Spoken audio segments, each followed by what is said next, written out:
Как известно, армяне и азербайджанцы делят все или почти все, от территории до национальной кухни, и толма здесь не исключение. В этом выпуске мы обсудим, почему каждая из этих стран считает толму своим национальным блюдом, какие у них имеются для этого основания, и попытаемся ответить, что оно на самом деле. Перед тем, как приступить к просмотру, не пожалейте своего царского лайка и подписки на канал. С вас не убудет, а для меня это мотивация создавать для вас новые видео. Толма – это мясной фарш с рисом, начиненный в овощи или листья. Обычно виноградное. Блюдо особенно популярно в России, Закавказье, Турции, Передней и Центральной Азии, но именно Армения и Азербайджан претендуют на звание тех, кто его придумал. Итак, азербайджанцы называют это блюдо долма, от тюркского слова долмак, что переводится как «наполнять чем-то». Слово отражает сам механизм приготовления долмы. Листья или, скажем, перец наполняются фаршированным мясом. Именно как долма это блюдо известно всему миру, поскольку оно входило в рацион османских правителей и высокопоставленных чиновников, которые и распространили его по всему Ближнему Востоку. Именно этимология этого слова апеллируют азербайджанцы, называя долму частью своей национальной кухни. Каких-то письменных упоминаний, что оно азербайджанское, нигде нет, но во многих источниках 18 и 19 веков оно упоминается как османское. При этом авторитетный кулинарный справочник Оксфордского университета, указывая на турецкое влияние в популяризации этого блюда по всему миру, не отрицает версию его армянского происхождения. Армяне называют это блюдо толмой, производное от слова толи-мис, где толи – это виноградная лоза, а мис – мясо.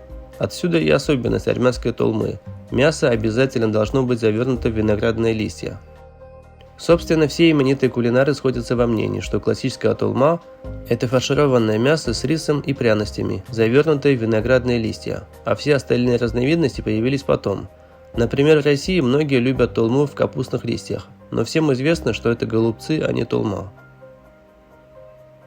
И вот здесь возникает главная неувязка.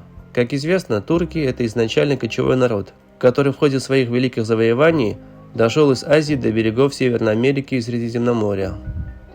А виноградные листья – это продукт оседлого народа, ведь для этого нужно заниматься земледелием, на что у кочевников банально нет времени, они переселяются из одного места в другое. В то же время регион Закавказья, где издревле живут грузины и армяне, знаменита своими винными традициями.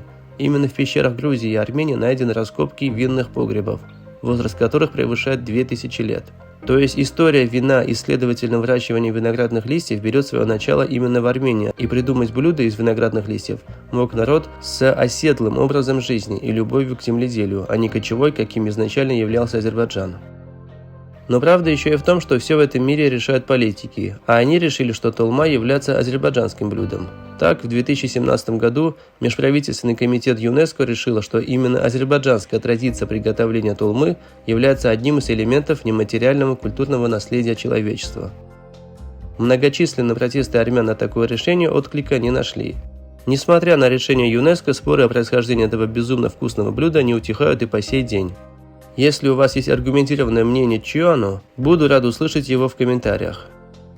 Не забудьте о лайке и подписке на канал, ведь я стараюсь для вас, уважаемые зрители.